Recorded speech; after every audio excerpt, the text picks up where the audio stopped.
राजमा की डायरी से वाणी चल रही है और कल जो वाणी हुई थी अंत में क्रमांक 124 124 उसको लेके आगे बढ़ेंगे। और कहा राजमा ने उसमें, ऐ मेरे मन खुद को देख जहां को न देख, खुद को देखा खुदा मिला, जहां को देखा न खुदा मिला न जहां।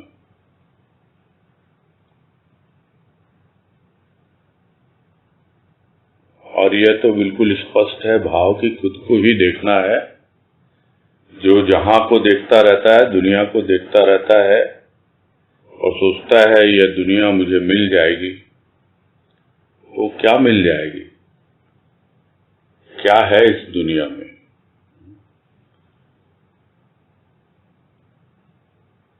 बोलते बोलते गाना याद आ गया, ये दुनिया अगर मिल भी जाए तो क्या है, क्योंकि उसमें पूरा यही वर्णन है इस दुनिया में क्या हो रहा है।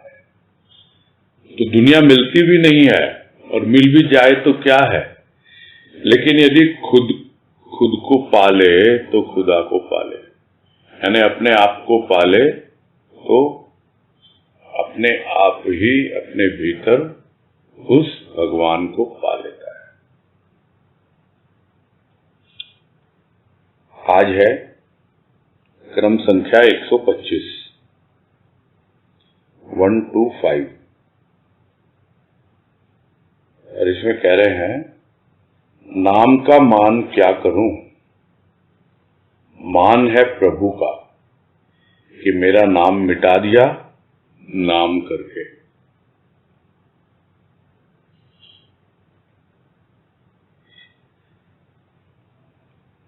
एक शब्द है मान और एक शब्द है नाम।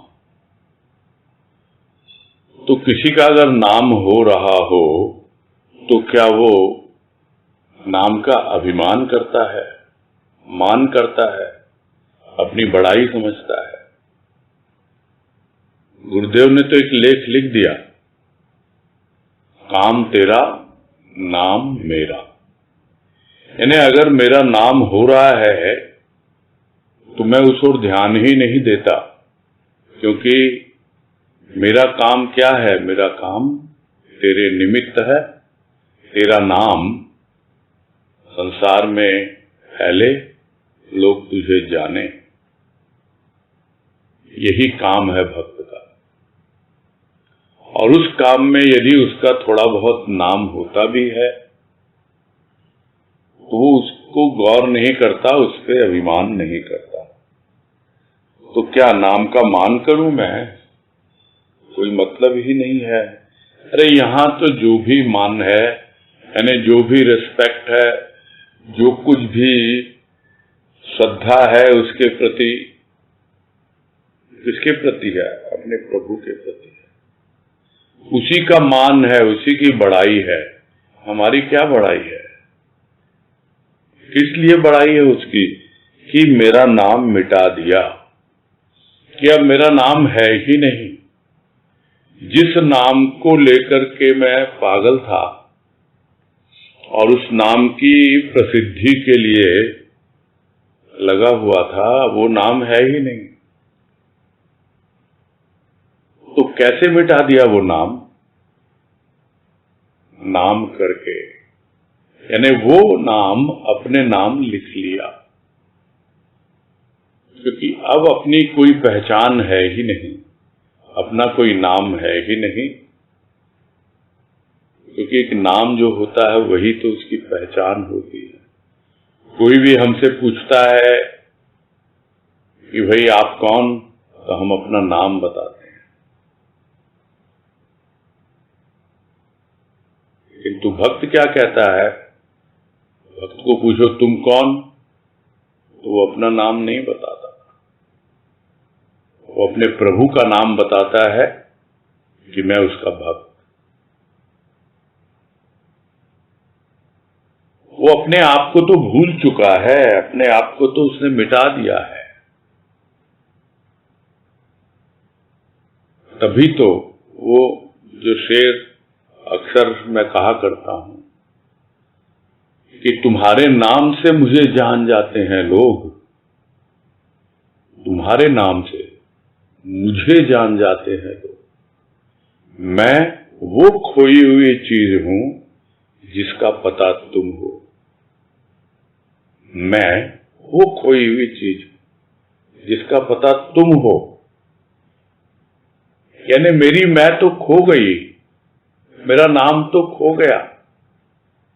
अब कोई मेरी मैं को अगर ढूंढना चाहे या मुझे ढूंढना चाहे, उसका पता कहां है? उसका पता तो तुम हो।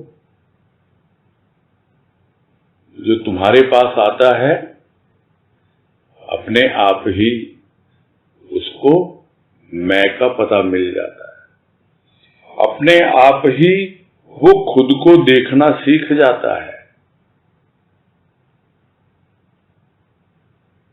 उसकी मैं रहती ही नहीं है, उसका नाम रहता ही नहीं है, क्योंकि भक्त ने अपना नाम उसके नाम कर दिया। अब तो उसका फिर से जन्म हुआ है, अब तो उसका जीवन बदल गया है। अब तो जैसे एक कन्या ने वरण कर लिया अपने वर का। ये तो आजकल चलन हो गया है कि कन्या अपने नाम के साथ अपने पीहर का भी सरनेम डालती है और ससुराल का भी, और या फिर अपने नाम के साथ पति का नाम डालती है। नहीं तो पहले तो यह परंपरा थी कि जो नाम आपका पीहर में वो नाम है ही नहीं। अब ससुराल में अलग नाम, नाम भी अलग और जाति भी अलग, बदल जाता है नाम। पहचान किसके नाम से, जाति क्या?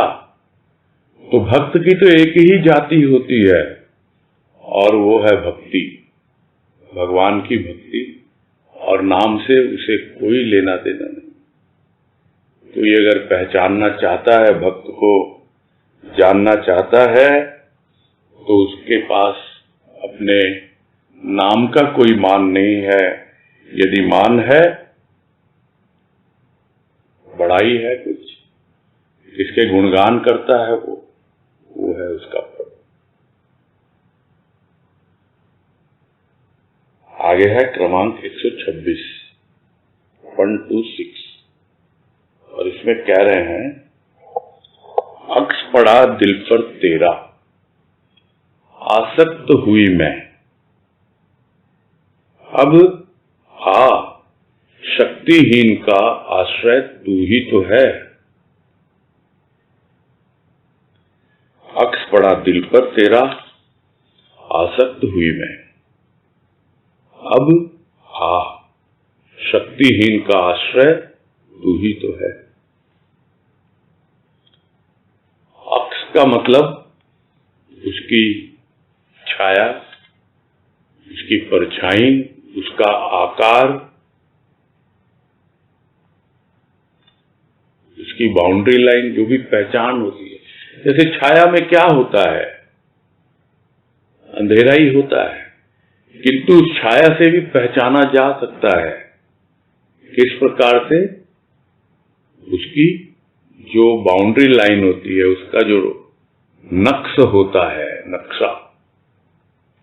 तो अक्ष से नक्श, जो हम कहते हैं नाक नक्श कैसा है, वो तो दिखाई देगा, किंतु अक्ष जो है सिर्फ उसकी बॉर्डर लाइन दिखाई देती है, बाउंड्री लाइन, और उसी से पहचान जाता है भक्त, ये किसकी परछाई है मेरे ऊपर।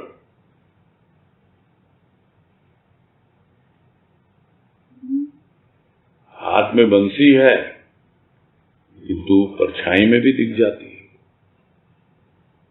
हाथ में धनुष बाण है, परछाई में दिख जाती है। अरे ये तो राम है, अरे ये तो कृष्ण है। वैसे ही भक्त पहचान लेता है अपने प्रभु को और उसके प्रति इतना ज्यादा लगाव हो जाता है उसका, क्योंकि अभी चेहरा देखा नहीं है, अभी उसके दर्शन नहीं हुए हैं, सिर्फ उसकी परछाई पड़ी है। अभी कहाँ पड़ी है? दिल पर। तो दिल पर परछाई पड़ी है और उसी में इतनी आसक्ति आ जाती है, क्योंकि आसक्ति से परिचित है भक्त, राग से परिचित है भक्त। और ये कहा करते हैं बहुत से लोग कि अभी तुमको आसक्ति किसकी है? विषयों की, जिसे कहा जाता है विषयासक्ति। उस आसक्ति को प्रभु से जोड़ दो। अभी तुमको लत लगी हुई है, बुरी आदत लगी हुई है, और लग जाए तुमको लत प्रभु की, इसके प्रेम की, तो इस तरह उसका रूप बदल जाता है। तो आसक्ति पहले थी दुनिया वालों के साथ, भोगों में आसक्ति थी, विषयों में आसक्ति थी, अब आसक्त हो गई प्रभु की छाया के साथ। और ऐसी आसक्ति भी कि दिल पे वही छाया रहता है, उसकी छाया क्या पड़ी, बस वही दिल पर छा गया। और कोई खेल है ही नहीं। और यह भी अगर पकड़ में आ जाए, क्योंकि प्रभु के दर्शन सीधे सीधे तो होते ही नहीं है, उसकी छाया ही पड़ती है। और इसीलिए कहा जाता है कि अपने अंतःकरण को पूरी तरह निर्मल करना है, स्वच्छ करना है। तो क्या क्या है उसमें? मन में मैल है, चित्त में चंचलता है, बुद्धि में भ्रम है, अहंकार का आवरण है, ये सब हमें पता है। ये जो निर्मल अंतःकरण जब एकदम जलवत हो जाएगा, बिल्कुल स्वच्छ और शुद्ध हो जाएगा, तब जैसे सूर्य की परछाई है, सूर्य चमक रहा है, परछाई पड़ती है उसकी जल पर, किंतु यदि मैल है यानी काई जमी हुई है, परछाई नहीं दिखलाई पड़ती। इसी तरह चंचलता है, हिल डुल रहा है, तो परछाई ठीक से नहीं दिखेगी। वैसे ही भ्रम है तो समझ ही नहीं पाएगा कि ये किसकी परछाई है।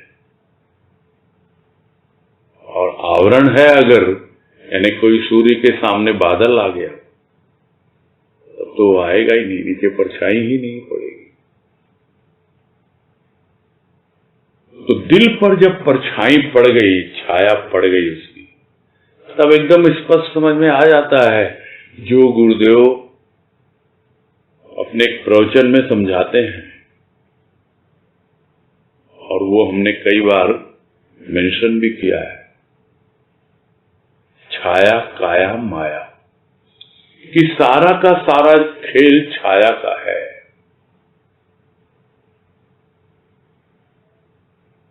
यह माया क्या है? इस काया की छाया है। यह काया क्या है? यानी स्थूल क्या है? ये इस अंतःकरण की छाया है। और यह अंतःकरण क्या है? यह अंतःकरण उस आत्मा की छाया है। और यह आत्मा क्या है?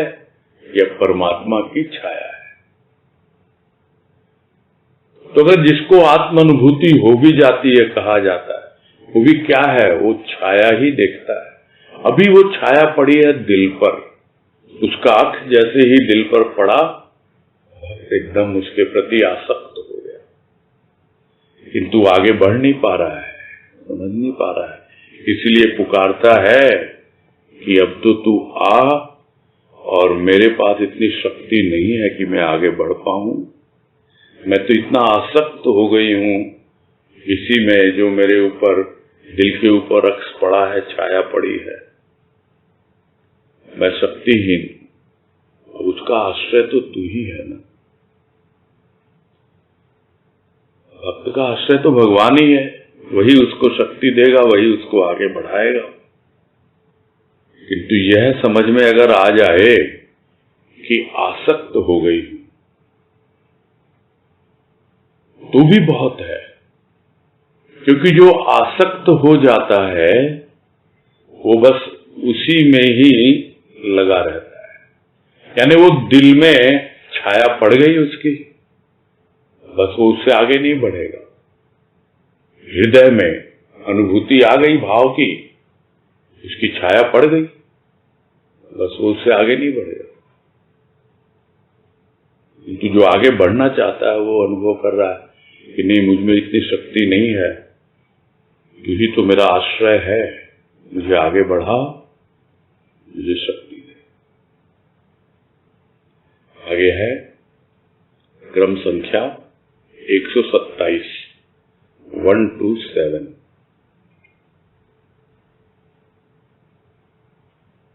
इसमें कह रहे हैं, यदि न बना तू दास प्रभु का तो मन नाशाद है, नाशाद रहेगा।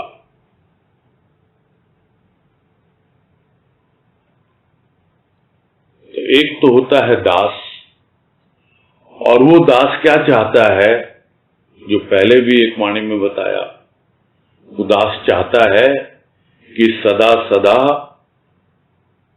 मैं तुझे ही पुकारता रहूं, मेरी यही सदा हो, मैं तेरे चरणों में रहूं।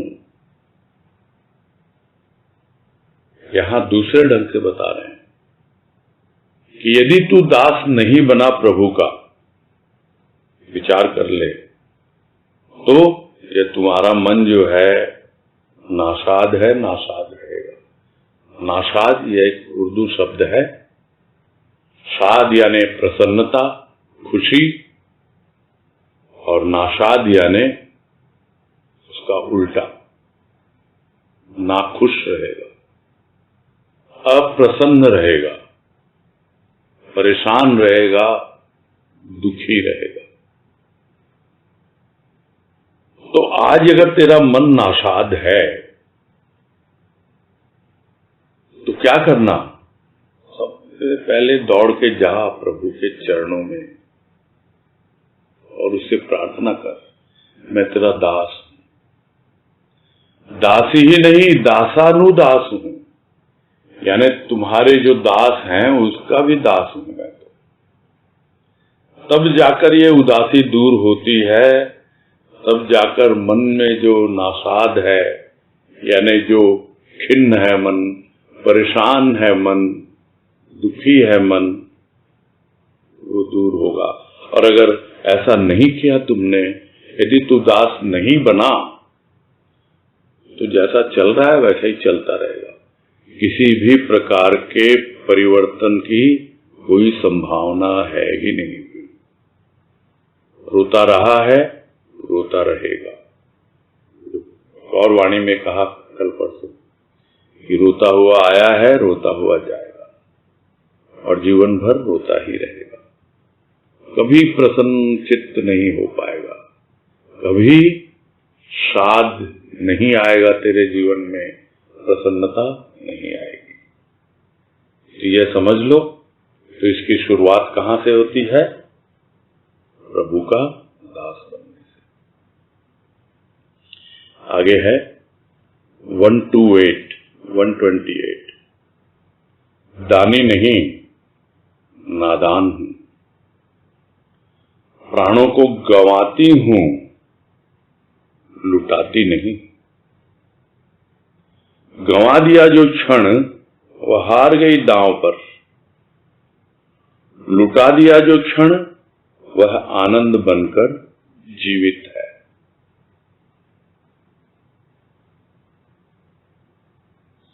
ये थोड़े अलग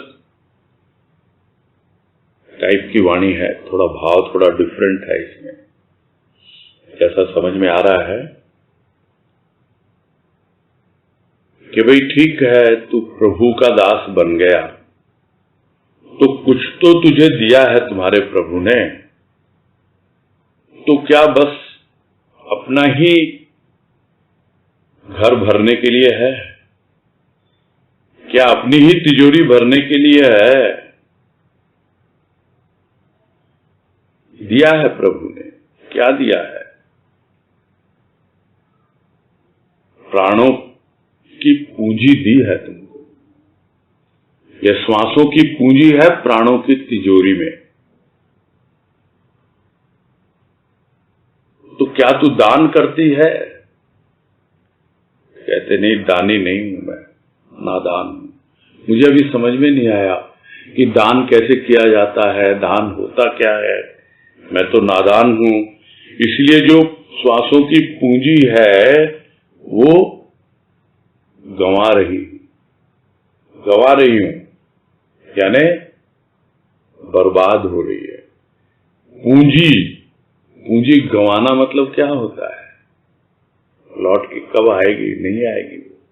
गंवा दी हमने। वो जितनी श्वासें हमने गंवा दी, वो प्राणों की पूंजी हमने गंवा दी। तो प्राणों को गंवाती हूं, लुटाती नहीं। तो लुटाएगा कौन और गंवाएगा कौन? वो आगे समझाया है, लुटाना क्या होता है और गंवाना क्या होता है। कि गंवा दिया जो क्षण, वह हार गई दांव पर। तो क्या है ये जीवन? पूरा जीवन दांव पर लगा हुआ है। दांव पर लगा हुआ है यानी एक मौका मिला है, जीत लो बाजी। बाजी लगाई है, प्राणों की बाजी लगाई है। और उस बाजी को लगाने के लिए प्राणदाता ने तुमको प्राणों की पूंजी दी है, श्वासों के रूप में। और जो क्षण, जीवन के क्षण श्वासों के साथ आ रहे हैं, जा रहे हैं, यदि वो गंवा दिए, इसका मतलब वो तो बाजी हार गए। जिस तरह खेल खेलते हैं, बाजी लगाते हैं, दांव पर लग गया इतना, तो दांव पर लगाया तो था, किंतु गंवा दी वो पूंजी। वो क्षण गंवा दिया, वो श्वासें गंवा दी। किंतु क्या हमेशा गंवाती रही? नहीं, कुछ कमाती भी रही। इन श्वासों की आवन जावन में इन क्षणों को जो जिया है और जो कुछ भी उसकी कृपा से मिला है, वही तो कमाई है मेरी। अब कमाई कितनी रखेंगे संभाल के तिजोरी में? तो लुटा दिया उस क्षण को, बांट दिया सबने, अपने पास कुछ नहीं रखा। वह आनंद बनकर जीवित है। यानी अब भी वो लुटने के बाद भी लुटता नहीं है, वो जीवित रहता है। वो क्षण जब आप उसके निमित्त उसको लुटाते हो, उस समय वो श्वासें, वो प्राणों का आधार, जब उसके लिए प्राण समर्पित होते हैं, तो वो समय टिक जाता है।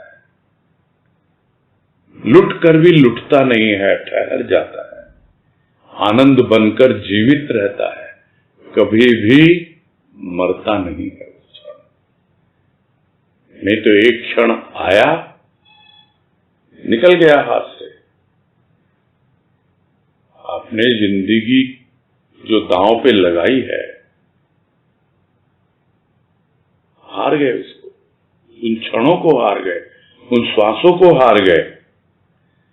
किंतु उन्हीं क्षणों में कुछ जीत लिया, कुछ कमा लिया, तभी तो लुटा पाओगे। हारते हारते तो पूरा जीवन हार जाता है। श्वासें पूरी चुक जाती हैं, खत्म हो जाती हैं, कुछ बचती नहीं पूंजी, कोई समय बचता ही नहीं, एक क्षण भी नहीं छोड़ेगा देने वाला। बोला हो गई अब तेरी पूंजी समाप्त, चलो फिर से। तो वो तो गंवा दिया पूरी तरह। पूरे जीवन की जो भी अवधि थी, जो प्राणदाता ने प्राण दिए थे, उनको गंवाती रही। लुटाना सीखा है तुमसे। तुमने लुटाया अपना प्यार, तुमने लुटाया अपना भाव, और जिन क्षणों को मैंने जिया है प्रेम और भाव में, और वो जब लुटते हैं तो कितना आनंद आता है। और वो क्षण आज भी जीवित हैं, कभी भी खत्म नहीं होते, हमेशा भीतर विद्यमान रहते। अब गंवाना और लुटाना, कोई लूटता नहीं है, कोई लूट सकता नहीं है, क्योंकि सारा इंतजाम कर लिया है, बिल्कुल सेफ कस्टडी में रखा हुआ है। जब जरूरत होती है लुटा दिया, और देने वाले ने फिर से दे दिया। और यही वो चाहता है कि अपने पास पकड़ के मत रख, यह प्रेम और भाव की पूंजी लुटा दे। जो कुछ भी तुझे देने वाले ने दिया उसको वितरित कर दे, तभी आनंद बनकर हमेशा वो विद्यमान रहता है। आगे है 129 129 में कह रहे हैं, संतापी नहीं, संतान हूं उस पिता की जो करता है हरण संसार का ताप।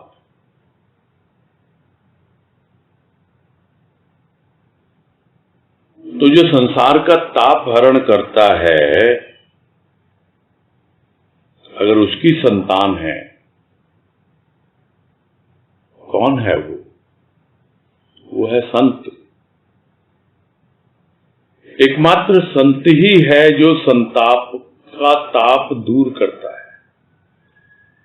एक ताप शरीर का क्या बतलाता है? शरीर में ताप होता है या नहीं? बुखार होती है तो बीमार है शरीर, कोई रोग है, क्योंकि ताप एक लक्षण है। सिम्टम कहते हैं इसको मेडिकल लैंग्वेज में, कि क्या सिम्टम है उसका, क्या लक्षण है। तो बुखार एक लक्षण है कि कोई न कोई बीमारी है शरीर के लिए। उसी तरह मन में संताप है तो वो लक्षण है, यानी मन में ताप है तो वो लक्षण है कि मन में कोई न कोई बीमारी है। अब शरीर की जो बीमारियां हैं उनका ही हिसाब नहीं, तो मन की बीमारी का कितना हिसाब रखेंगे कि कौन सी बीमारी मन को लगी हुई है। अरे उसकी संतान बन जाओ, संत की संतान। सारा संताप हरण कर लेगा वो। क्यों? क्योंकि उसने संपूर्ण संसार का ताप हरण किया है, संताप हरण किया है। वो तुम्हारी रोग प्रतिरोधक क्षमता,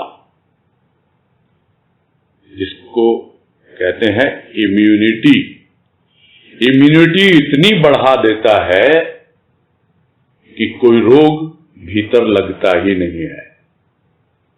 आजकल बड़ा चला हुआ है इम्यूनिटी बढ़ाओ, इम्यूनिटी बढ़ाओ।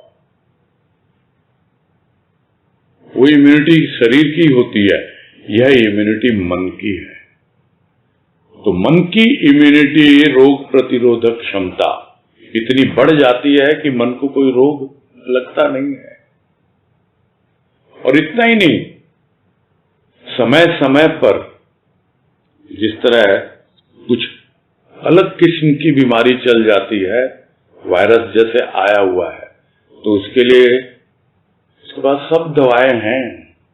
वैज्ञानिक जैसे खोज करके उसका वैक्सीन निकालते हैं, टीका निकालते हैं, उसके पास सब दवाइयां हैं। तब टीकाकरण करवाओ, वैक्सीनेट हो जाओ, फिर क्या होगा? फिर भीतर एंटीबॉडी बन जाएगी। एंटीबॉडी का मतलब अब तुम्हारा ध्यान इस बॉडी की तरफ जाएगा ही नहीं, इस स्थूल की तरफ जाएगा ही नहीं। सारे संताप का हरण करने वाला, पूरे संसार के ताप का हरण करने वाला उस पिता की संतान हूं मैं, संत की संतान। यहां मैं से मतलब उस भक्त से है। हम सभी संत की संतान हैं। शरीर से संतान होना अलग बात है, किंतु आत्मज होना,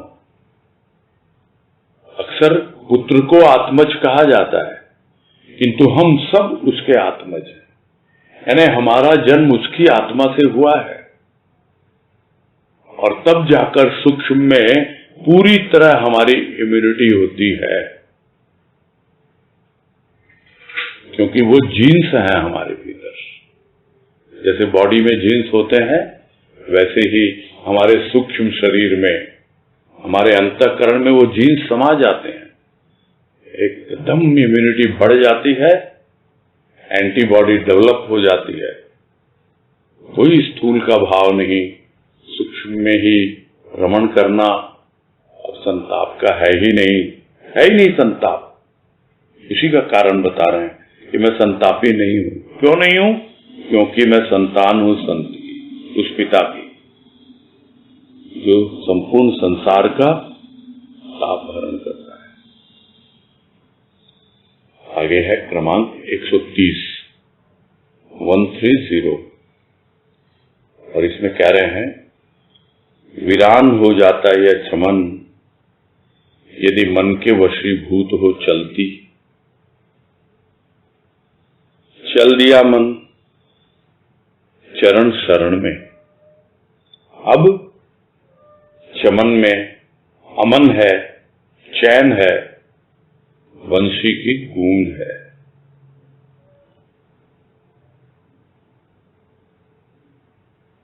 ये चमन है, ये हमारा भीतर, हमारा अंतःकरण, ये वीरान हो जाता। पता लग गया कि बहुत करी थी मन कही, नहीं सुनी तेरी कही। भटक भटक के घूम फिर के बात आ गई यही। कौन सी बात? तेरी जो हो रजा हमें वो ही मंजूर है। मेरा सर जो झुक गया विदा हुआ गुरु। ये सब भजनों की लाइन याद आ जाती है जब उसी प्रकार का भाव सामने आता है। मन कितना भटका, कितना दौड़ाया उसने, मानने को तैयार ही नहीं था कि भाई उसकी शरण में आ जाओ, उसके चरणों में टिक जाओ। कितना भटकोगे, उसकी रजा में राजी हो जाओ, किंतु नहीं, मन भटकता था और दिख गया कि अब एकदम पूरी वीरानी छाने वाली है भीतर। वीरानी यानी उजाड़ आ गया। अब तो चमन उजड़ जाता भीतर, फिर मौका मिलता ही नहीं, जीवन भी संपूर्ण हो जाता। यदि मन के वशीभूत होके चलती, समझ लिया मन को कि किस तरह है, परेशान करता है, भटकाता है, दौड़ाता है यहां से वहां, और कुछ नहीं करता। उसके वशीभूत होके यदि चलती तो पूरा चमन भीतर का, हृदय का, अंतःकरण का पूरा सूक्ष्म प्रकृति है ये। जैसे बाहर की प्रकृति में एक चमन है, ऐसे ही भीतर की प्रकृति का चमन उजड़ जाता, वीरान हो जाता। किंतु आया तू जीवन में, सौभाग्य। अब चल दिया मन तुम्हारे चरणों की ओर और टिक गया वहां पर, शरण ग्रहण कर ली। अब क्या है चमन में? बदल गया जीवन। अब चमन में अमन है, यानी पूरी तरह शांति। भीतर पूरी प्रकृति अब शांत, पूरी तरह अब चैन है और चैन की बंसी बज रही है और उस बंसी की ही गूंज है। अब क्या चाहिए भीतर इस चमन में? वो वाणी की बंसी उसका प्रेम और भाव लेकर आती है और भीतर वो भाव गूंजता रहता है। चमन का माली चमन को संभालता रहता है और जीवन जो उजाड़ की ओर जा रहा था, जो वीरान हुए जा रहा था, वो अब अमन चैन में व्यतीत हो रहा है। तो यह बदलता है जीवन का रूप जब प्रभु की शरण मिलती है, उसके चरणों में भाव मिलता है। आगे है क्रमांक 131 और इसमें कह रहे हैं, तेरे नाम पर मिटने का इनाम क्या मिला? यह आंसू, यह तड़पन, यह आह, हरदम की बेचैनी? नहीं नहीं, आनंद, तृप्ति का, प्यार का भाव।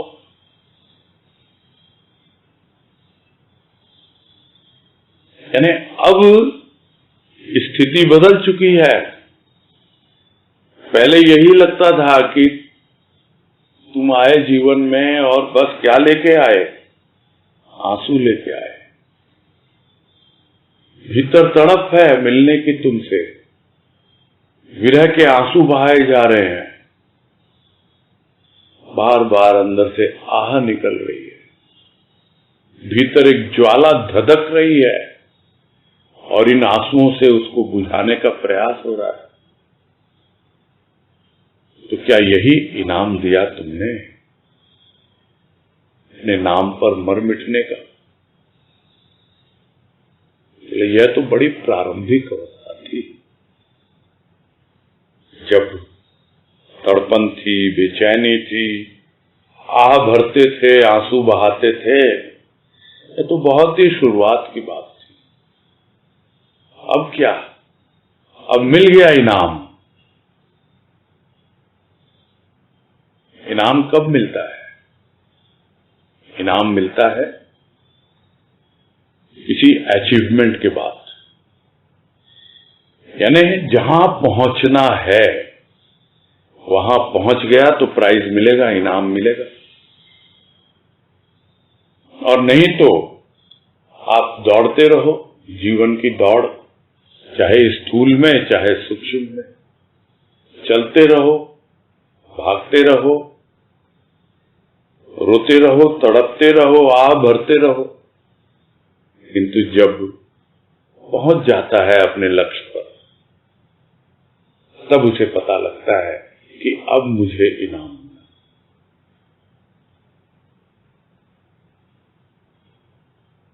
तो क्या क्या इनाम मिला?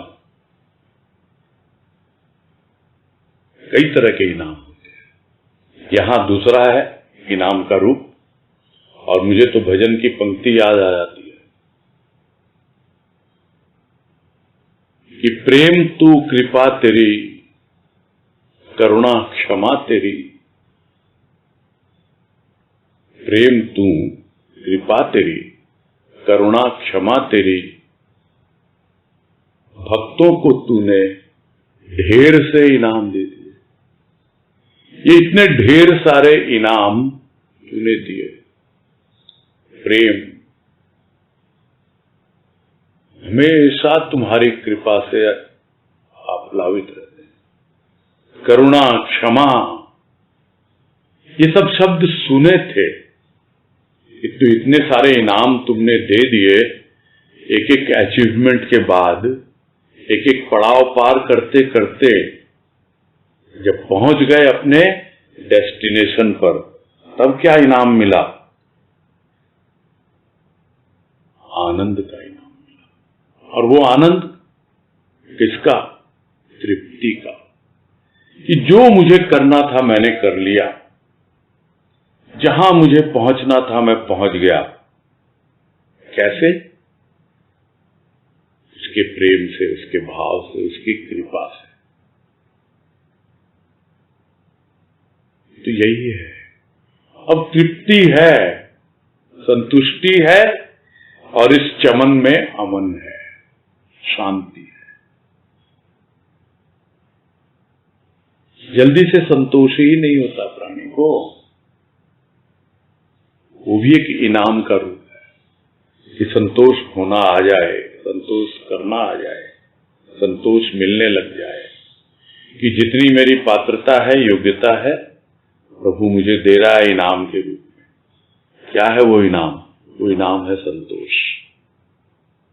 संतोष के बाद आती है तृप्ति, और तृप्ति के बाद आती है शांति, और तब लगता अब तो आनंद ही आनंद है। अब सोचना नहीं प्रेम और भाव के बारे में, अब तो सोचना नहीं तृप्ति और शांति के बारे में। एक अवस्था थी जब निकले थे बिल्कुल तुम्हारे पथ पर, और बहुत तरह की परेशानियां भी आई थी, सब तरह के मौसम झेले हैं, तब जाकर अब सम अवस्था में पहुंचे हैं। सब मौसम अब सम लगते हैं, आनंद ही आनंद है। यानी जो बसंत आया संत बनकर, वो बसंत अब टिक गया है। तो ये है इनाम उसके नाम पर मिटने का। आगे है क्रमांक 132, 132, और इसमें कह रहे हैं, आज मुख चंद्र पर मुस्कान क्यों? दिल खोल कर देख, किलकारी है अपार आनंद की। यह मुस्कान तो उसका एक नमूना है।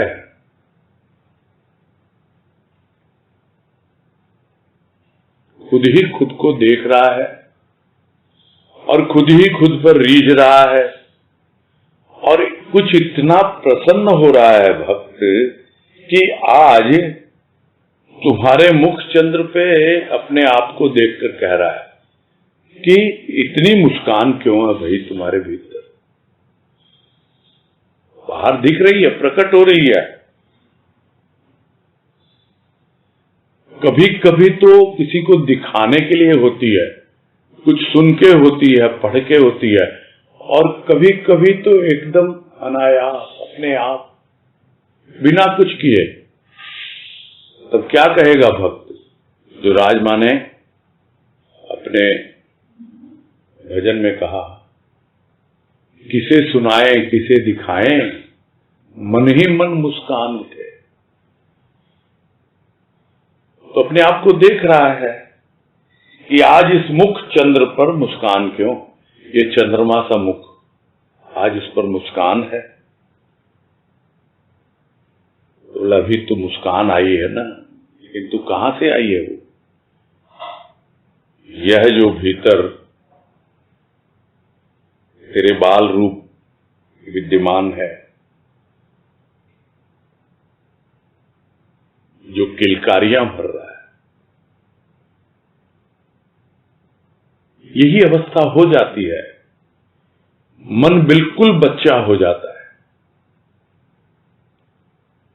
ये जो दिल है एकदम, बहुत से लोग तो बचाने के लिए कहते हैं अपने आप को कि दिल तो बच्चा है जी। नहीं, बचाने के लिए नहीं।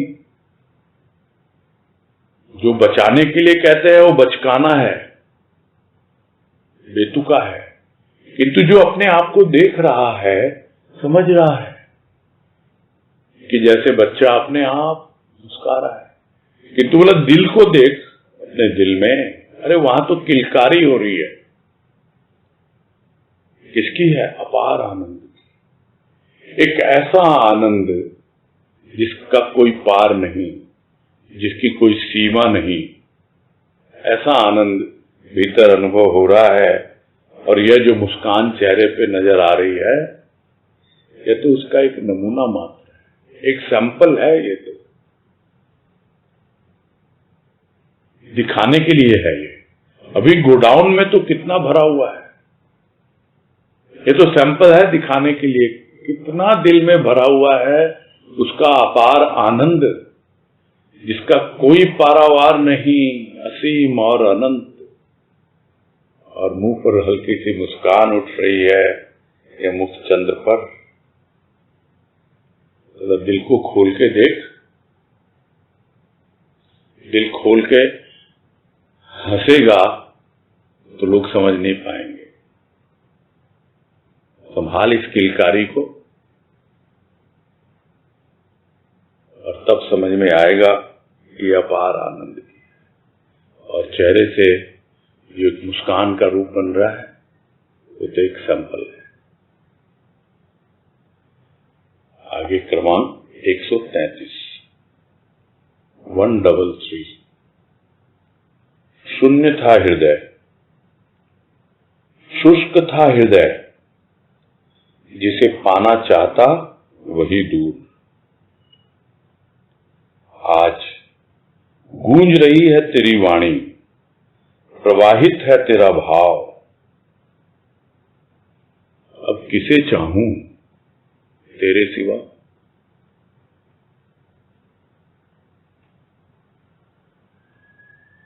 अवस्था थी, और अभी कई वाणी जो चल रही है पिछली, उसमें भाव की एक ऐसी संतुष्टि, तृप्ति, आनंद की अनुभूति का वर्णन है कि एक अवस्था थी जब शून्य था हृदय, यानी खाली खाली था, पता ही नहीं लग रहा था क्या मिसिंग है। बड़ा अजीब सा ही जीवन जा रहा था, शुष्क ही नहीं था, शून्य ही नहीं था, शुष्क भी था, रूखा सूखा था, रूखा सूखा था, खाली था। और जिसको पाना चाहता था, लगता था वो बहुत दूर है। कब मिलेगा कि नहीं मिलेगा, कब मैं लक्ष्य तक पहुंचूंगा कि नहीं पहुंचूंगा, अभी तो बहुत दूर है, चलते ही जाना है, पता नहीं कहाँ है वो, कहीं दूर, कहीं दूर, दूर गगन की छांव में, पता नहीं कहाँ है वो, कौन से क्षितिज छोर पर है वो। चलता जाता है, चलता जाता है, मिलता ही नहीं वो किनारा, बहुत दूर लगता था। किंतु आज क्या है? आज उस शून्य हृदय में गूंज रही है तेरी वाणी, गूंज रहा है तेरा प्रेम और भाव, जो उस वाणी के माध्यम से हृदय में आ रहा है। वाणी गूंज रही है, यानी वाणी के साथ जो एक ध्वनि आती है, शब्द के साथ ध्वनि, तो किस रूप में आएगी? सूक्ष्म ध्वनि, वो तो अनुभव के रूप में ही आएगी, तब उसकी गूंज मालूम पड़ती है कि शून्य था अब काम आया, कि खाली था पूरी तरह, अब काम आया, वो अब उसमें गूंज रही है। किस लिए खाली था वो भी समझ में आ गया, इसलिए खाली था। और अब शुष्क नहीं है, रूखा सूखा नहीं है, उसका सिंचन हो रहा है। इसके द्वारा, भाव के द्वारा। तो इस हृदय में प्रवाहित है तुम्हारा भाव, बह रहा है, सिंचन हो रहा है हृदय का। अब शुष्क नहीं है, रूखा सूखा नहीं, लहलहा रहा है पूरा का पूरा चमन। और अब अमन ही अमन, किसे चाहूं या न चाहूं, चाहना तो है, क्योंकि जीवन तो बाकी है ना। यही चाहता है कि तुम्हारी कृपा है वो बनी रहे। तुमको किस रूप में अनुभव किया है? कृपा रूप में। तो अब किसे चाहूं तेरे सिवा? तू ही तो है जो कृपा करता है। और जीवन बदल दिया। क्या से क्या हो गया भक्त।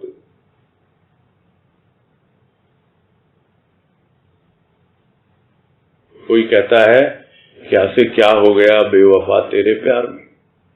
भक्त कहता है क्या से क्या हो गया हे प्रभु तेरे प्यार में, क्योंकि वो बेवफा नहीं हो। वो तो हमेशा थोड़ा सा भी प्यार हम करेंगे, न जाने कितना प्यार उड़ेलता है हमारे भीतर। ये एक ऐसा शेयर है कि इसमें थोड़ा सा भी इन्वेस्ट करें, मालूम नहीं कितना गुना इसकी कीमत बढ़ जाती है। उस प्रेम की कीमत बढ़ जाती है जो प्रभु के साथ इन्वेस्ट कर दिया हमने उस समय। वो है समय, समय इन्वेस्ट करना है। वो है प्रेम की पूंजी जो इन्वेस्ट करनी है। वो प्रेम उसका रूप बदल जाता है। कितना गुना। तब किसे चाहूं मैं? क्या समय कैसे व्यतीत करूं मैं तुम्हारे प्रेम और भाव में? तो तेरे सिवा किसको चाहूं? ये तो तेरी कृपा है जिसने जीवन बदला है। नहीं तो सुना सुना था हृदय, रूखा सूखा था हृदय। तूने इसका रूप बदल दिया। तुम्हारी कृपा ने जीवन नहीं बदल दिया। आगे है क्रमांक 134, 134, और इसमें कह रहे हैं तूफान था अंतर में बाह्य प्रभावों के कारण। आज तूफान है अंतर में, अंतर प्रभाव के कारण, अनंत के निमित्त।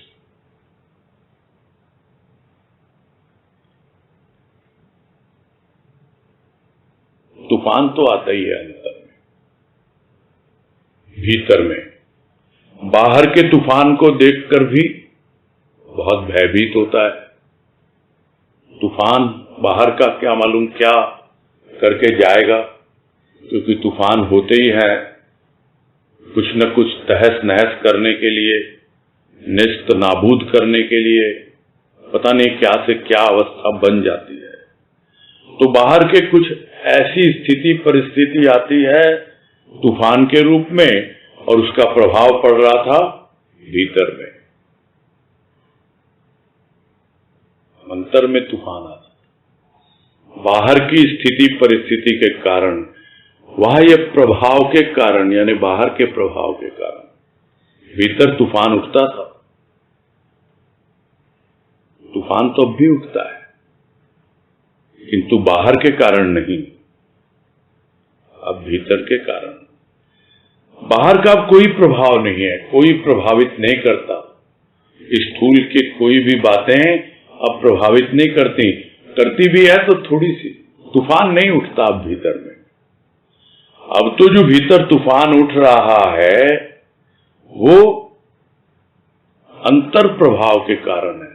यानी भीतर ही भीतर कहीं से कोई वायु चलती है शीतल, कहीं से कोई वायु चलती है उष्ण, और एक कम दबाव का क्षेत्र बन जाता है और तूफान उठ जाता है। तूफान ऐसे ही तो उठते हैं। गर्म हवा ऊपर जाती है और ठंडी हवा दौड़ के आती है उसको भरने के लिए। वैसे ही जितनी भी भीतर गर्मी है, ताप है, वो उड़ने की कोशिश करता है, हटने की कोशिश करता है, निकल रहा है बाहर। और फिर जितनी शांति शीतलता वो सब अंदर प्रवेश करती है तो एक तूफान सा उठता है। यहां पर तूफान शब्द है, द्वंद शब्द नहीं है। ये कोई अंतर्द्वंद है, अंतर्द्वंद नहीं है। ये तूफान है, ये एक उफान है। जैसे एक बार को हो जाए जो कुछ भी होना है, जो मिटना है मिट जाए, जो बचना है वो बच जाए। और कहां पहुंच जाऊं मैं? पहुंच जाऊं असीम और अनंत। उस अनंत के निमित्त है ये तूफान।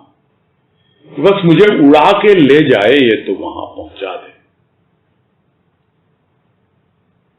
जहां पर है वो असीम और अनंत मेरे भीतर बैठा हुआ, वो आत्म स्वरूप, वो परमात्मा। उसके लिए तूफान उठ रहा है कि वहां पहुंच जाऊं।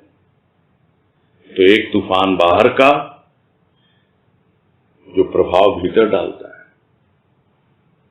और एक तूफान भीतर का, वो भी भीतर ही प्रभाव डाल रहा है, किंतु उसके पीछे वजह क्या है, निमित्त क्या है उसका? निमित्त है उस अनंत तक पहुंचना।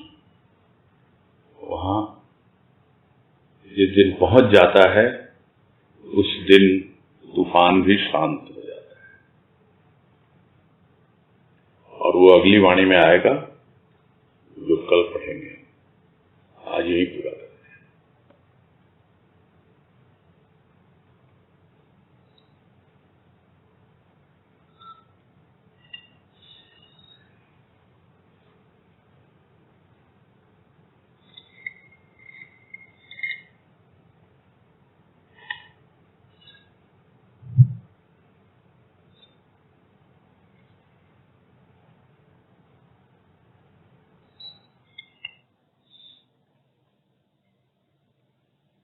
हाँ, तनुश्री शर्मा। प्रणाम भैया। हाँ, नमस्कार। बोलो। ये जो बात हुई कि जैसे भक्त की आइडेंटिटी चेंज हो जाती है, जैसे पहले कोई पूछता था तो वो बताता था मैं ये हूँ, बाद में वो बोलता है मैं प्रभु का भक्त हूँ। तो क्या उसको हमेशा भक्त को ये फीलिंग अंदर में हमेशा रहती है कि उसकी कोई और आइडेंटिटी है ही नहीं, उसे प्रभु का भक्त है? मतलब बिल्कुल वही उसका आईडी है। आईडी मतलब क्या होता है? आइडेंटिटी। आईडी कैसे दिखाते हैं आजकल? आजकल आईडी कैसे दिखाते हैं? आधार कार्ड। आधार। तो वही उसका आधार है, वो प्रभु। प्रभु का आधार है, वही उसका आईडी है।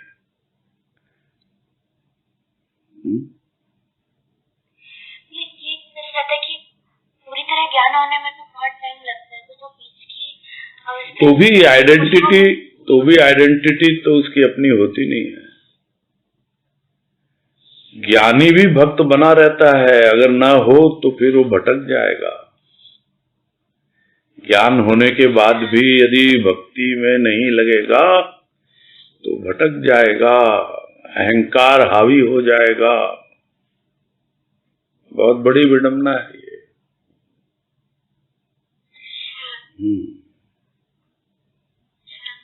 ये अंदर में विश्वास लेके चलना होगा। अभी तो ये हमारी एक मान्यता ही है ना, क्योंकि हमें पूरी तरह से पता नहीं है। नहीं, ठीक है, जो भक्तों ने अनुभव किया है वो अपना अनुभव बताते हैं लोगों को, उससे थोड़ी प्रेरणा मिलती है, थोड़ा और हम इंस्पायर होते हैं आगे बढ़ने के लिए, थोड़ा हौसला भी मिलता है, एनकरेजमेंट मिलता है। तो इस तरह से हम होते हैं प्रेरित कि भाई इन्होंने अनुभव किया तो हम क्यों नहीं कर सकते, है ना? यही है, और कुछ नहीं है।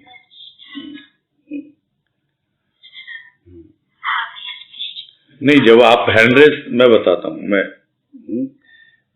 अक्सर आप लोग मुझे थैंक यू बोलते रहते हो, आज मैं थैंक यू बोल रहा हूं आपको, क्योंकि आप जब हैंड रेस करते हो तो एकदम से मेरे मन में आया कि ये ज्यादातर यही 2-4 लोग हैंड रेस करते हैं, तो उनको मैं थैंक यू देना चाहता हूं बाकी सब लोगों के बिहाफ पर, क्योंकि बहुत से लोग हैं जिनके मन में इस तरह के प्रश्न उठते हैं लेकिन वो पूछने से झिझकते हैं, थोड़ा क्या कहें आप, कोई प्रकार की शर्म लज्जा होगी, क्या है पता नहीं। तो जब आप लोग इस तरह का प्रश्न कर लेते हैं तो मुझे ये समझ में आता है कि उनको भी उसका जवाब मिल जाता है। तो उनके बिहाफ पर मैं जो भी आप जैसे जो रेगुलर हैंड रेस करते हैं उन सबको थैंक यू देता हूँ। ठीक है? ये थैंक यू तो आपको है। नहीं, मैं बता रहा हूँ ना, उनके बिहाफ पे आपको थैंक्स है। ठीक। थैंक यू भैया, माय प्लेजर। ठीक है। हरिओम। हरिओम। पूरा करते हैं। सबको हरिओम। हरिओम, सबको हरिओम। हरिओम। हरिओम। हरिओम। हरिओम। हरिओम। सबको